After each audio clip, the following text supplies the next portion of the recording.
ఇవాళ ఏమైంది చూస్తలేమా? 7 నెలల లోపలనే పల్లెలన్నీ మురికి కూపాలైపోయినాయి. ఈ గవర్నమెంట్ వచ్చినాక 7 నెలల్లో గ్రామ పంచాయతీకి నయా పైసా కూడా ఇయ్యలే. ఒక్క రూపాయి కూడా గ్రామ పంచాయతీకి ఇయ్యలే. పారిశుద్ధ్య కార్మికులకు 7 నెలల నుంచి జీతాలు లేవు. ట్రాక్టర్లలో డీజిల్కు పైసలు లేవు. ట్రాక్టర్లకు ఇన్స్టాల్మెంట్లు కట్టలేరు. వానకాలం వచ్చింది, బ్లీచింగ్ పౌడర్ లేదు. దోమలకు మందు కొడదామంటే లేదు. గడ్డి మందు కొడదామంటే లేదు. మొత్తం గ్రామ పంచాయతీలన్నీ ఆగమాగమైతా ఉన్నా ఈ ప్రభుత్వం మొద్దు నిద్రపోతున్నటువంటి పరిస్థితి ఉంది. స్కూళ్ళల్లో పోతే మిడ్ డే మీల్స్, మధ్యాహ్న భోజనం పెట్టే కార్మికులకు 7 నెలల నుంచి జీతాలు లేవు. వాళ్ళందరూ కూడా ఆగమాగమవుతున్నారు. వంట వండిన సామాన్కు పైసలు లేవు. వంట వండిన పని చేసిన వాళ్లకు జీతాలు లేనటువంటి పరిస్థితి ఇలా స్కూళ్ళల్లో ఉన్నది. నిన్నేదో స్కూల్లో చెప్తున్నారు మా సర్పంచ్ గారు, కరెంటు బిల్లు కట్టలేదని స్కూల్కి కరెంటు కట్ చేసిందట. అంటే ఈ ప్రభుత్వానికి అసలు పరిపాలన చేతనైతలేదు.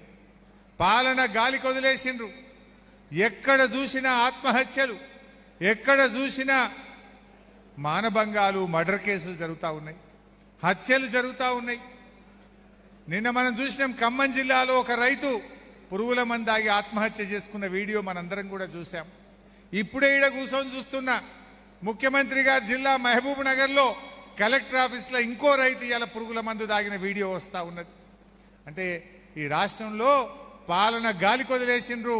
కేవలం ప్రతిపక్షాల మీద కేసులు, కుట్రలు తప్ప పరిపాలన చేతనైతలేదు. అందుకే రోజు కూడా ఆత్మహత్యలు జరుగుతూ ఉన్నాయి, రేప్ కేసులు జరుగుతూ ఉన్నాయి, హత్యలు జరుగుతూ ఉన్నాయి. లా అండ్ ఆర్డర్ ఆగమైపోయింది. రైతు బంధు అయితే దిక్కే లేదు. కేసీఆర్ ఉండగా జూన్ నెలలో ఖచ్చితంగా రైతు బంధు పడ్డది. ఇవాళ జూలై వచ్చినా ఒక్క రూపాయి కూడా రైతు బంధు ఇవ్వకుండా ఇవాళ రైతుల ఉసురు పోసుకుంటా ఉన్నారు.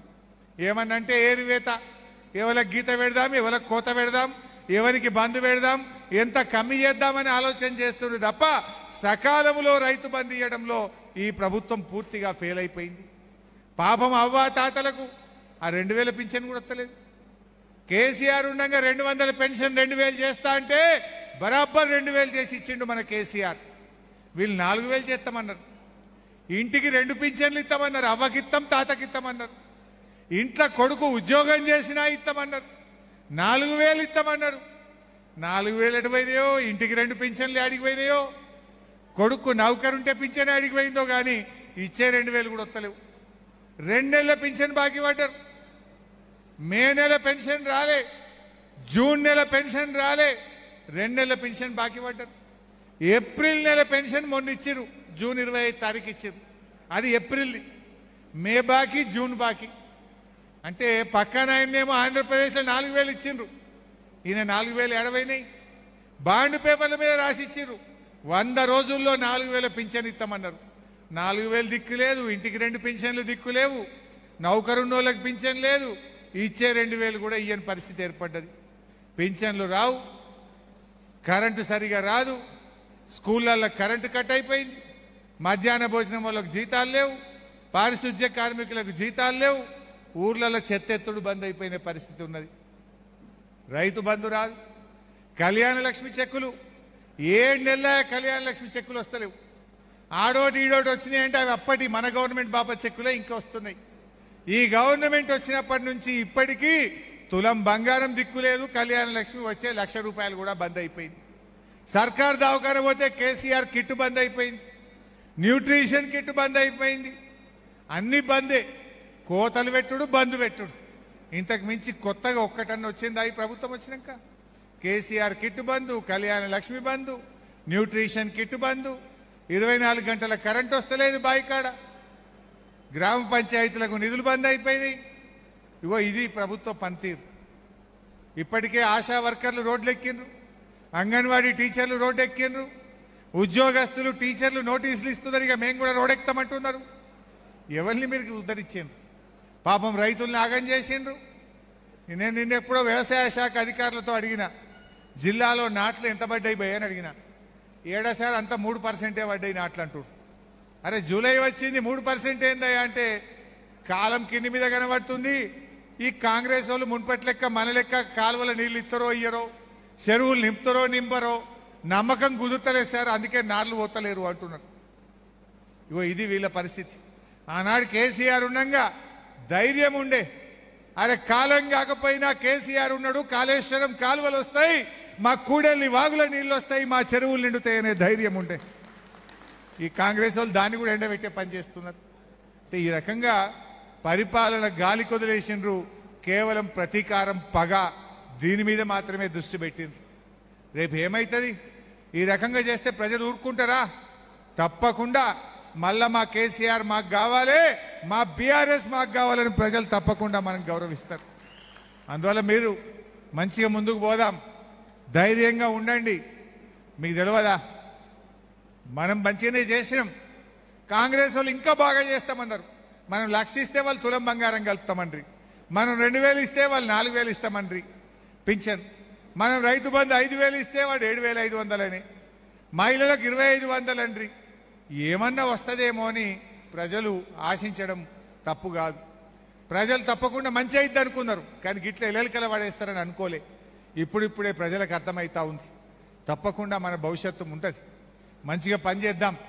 రేపు మళ్ళీ మీరు నిలబడ్డప్పుడు కూడా మీరు రేపు ఎంపీటీసీలుగా, సర్పంచ్లుగా, జెడ్పీటీసీలుగా నిలబడితే ప్రభాకర్ అన్న నేను తప్పకుండా మీకోసం కష్టపడతాం, మిమ్మల్ని అందరినీ కూడా గౌరవించి నిలబెట్టి కాపాడుకుంటామని చెప్పి కూడా నేను మనవి చేస్తా ఉన్నా. ఏ కార్యకర్త కూడా అధైర్యపడకండి, తప్పకుండా మళ్ళా మన రోజులు వస్తాయి. ఒక కాలం ఎప్పుడూ తిరుగుతూనే ఉంటుంది, ఒక దగ్గర ఆగదు. మళ్ళీ రేపు వచ్చే ప్రభుత్వం బీఆర్ఎస్ ప్రభుత్వమే ఉంటుంది. అవి ఎప్పుడన్నా రాని ఎన్నికలు రాక తప్పదు, బీఆర్ఎస్ ప్రభుత్వం రాకుండా ఉండదు. అందువల్ల మీరు ధైర్యంగా ఉండండి, ప్రజల్లో చర్చ పెట్టండి, ప్రజాసేవ కొనసాగించండి, ప్రజల కష్ట సుఖాల్లో పాలు పంచుకోండి. రేపు ఎప్పుడు స్థానిక సంస్థల ఎన్నికలు జరిగినా దానికి మనం సిద్ధంగా ఉందాం. మీరు ఇవాళ ఎంపీడీసీలుగా దిగిపోతున్నారు, మీకు కూడా 7 నెలల జీతం రాక. ఈ కాంగ్రెస్ గవర్నమెంట్ వచ్చినప్పటి నుంచి ఎంపీడీసీలకు జీతం రాలే, జెడ్పీడీసీలకు జీతం రాలే.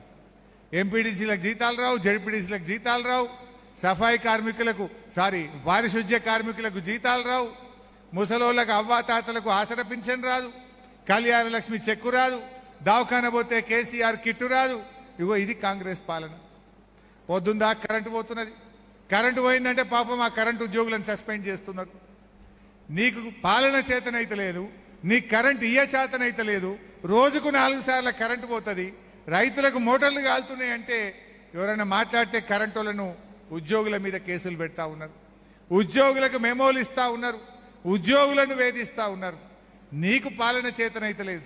9 ఏళ్ళు కేసీఆర్ ఇస్తాడెట్లా, నీకు చేతగాదెట్లా నేను అడుగుతా ఉన్నా. అప్పుడు గదే ఉద్యోగులు, ఇప్పుడు గదే ఉద్యోగులు. 9 ఏళ్ళల్లా కన్ను రెప్పగొట్టినంతసేపు కేసీఆర్ కాలంలో కరెంటు పోలే, మరి ఇప్పుడు ఎందుకు పోతున్నది అంటే నీకు పాలన చేతనైతే లేదు. ఆనాడు బాయిల కాడ మోటార్లు గాలలే, ఇవాళ ఎందుకు గాలుతున్నాయి?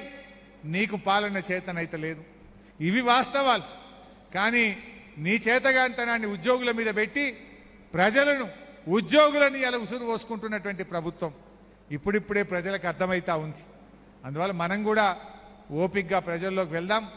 తప్పకుండా రేపు ప్రతిపక్ష రాజకీయ పార్టీగా ప్రజా పోరాటాలకు, ప్రజల పక్షాన మనం గట్టిగా నిలబడి ప్రయత్నం చేద్దాం. భవిష్యత్తు మనకే ఉంటుంది. ఎవరు అధైర్యపడకండి. ఏ కష్టం వచ్చినా ప్రభాకర్ అని ఉంటాడు, యాదవరెడ్డి సాబ్ ఉంటాడు ఎమ్మెల్సీగా, నేను కూడా తప్పకుండా మీకు అండగా ఉంటానని చెప్పి కార్యకర్తలు ధైర్యంగా ముందుకు సాగాలని కోరుకుంటూ జై తెలంగాణ.